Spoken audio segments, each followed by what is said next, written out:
सौसर क्षेत्र के खांड सिवनी पंचायत अंतर्गत ग्राम बरगा बूडी में तेंदुए की दहशत लगातार बनी हुई है।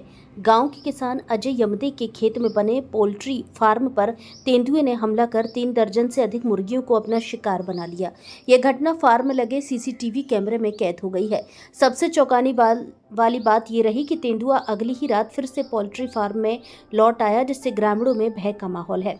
घटना की पुष्टि करते हुए वन विभाग ने क्षेत्र में तेंदुए की मूवमेंट को स्वीकारा है और ग्रामीणों को सतर्क रहने की सलाह दी है।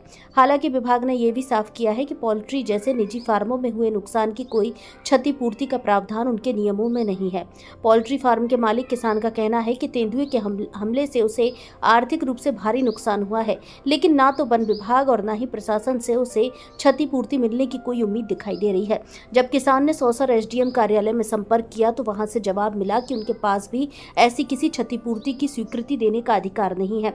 वन्यजीव हमलों में फसलों या पशुओं की क्षति पर तो शासन की ओर से राहत राशि देने की व्यवस्था है, लेकिन पोल्ट्री जैसे वाणिज्यिक व्यवसाय में हुए नुकसान पर नियम स्पष्ट नहीं है। ऐसे में किसान इधर उधर भटक रहा है, लेकिन उसे अब तक कोई राहत नहीं मिली। गांव के अन्य किसान भी डरे हुए हैं। तेंदुए की लगातार उपस्थिति से बच्चों और पशुओं की सुरक्षा को लेकर चिंता बढ़ गई है। ग्रामीणों ने वन विभाग से तेंदुए को पकड़ने की मांग की है और प्रशासन से गुहार लगाई है कि विशेष परिस्थितियों में नुकसान की भरपाई के लिए कोई वैकल्पिक व्यवस्था बनाई जाए। भारत संवाद से धीरज सिंह चंदेल की रिपोर्ट।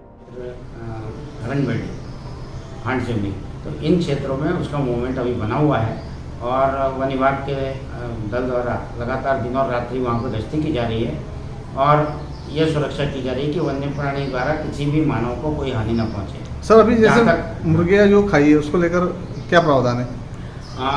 जैसे वन्य प्राणी के द्वारा जो पशुहानि की जाती है तो गाय, बैल, भैंस, घोड़ा, खच्चर, बकरी, इन सब के लिए तो पशुहानि में क्षतिपूर्ति का प्रावधान है, परंतु मुर्गी के लिए कोई प्रावधान वन विभाग की तरफ से नहीं है। तो इसके लिए आपको सक्षम राजस्व अधिकारियों को आवेदन करना होगा अगर मुर्गी फार्म में कोई नुकसानी हुई है तो। और वन्य प्राणी की लगातार मूवमेंट वहाँ पर जो बनी हुई है उसके चलते सौसर के चारों तरफ जो है 2-3 मूवमेंट का पता चला है, तो ट्रैप कैमरे भी हमने लगाए हैं और लगातार दिन और रात्रि हमारी वन चौकी वाहन गश्ती कर रही है और सबको समझाइश देकर के जागरूक कर रही है।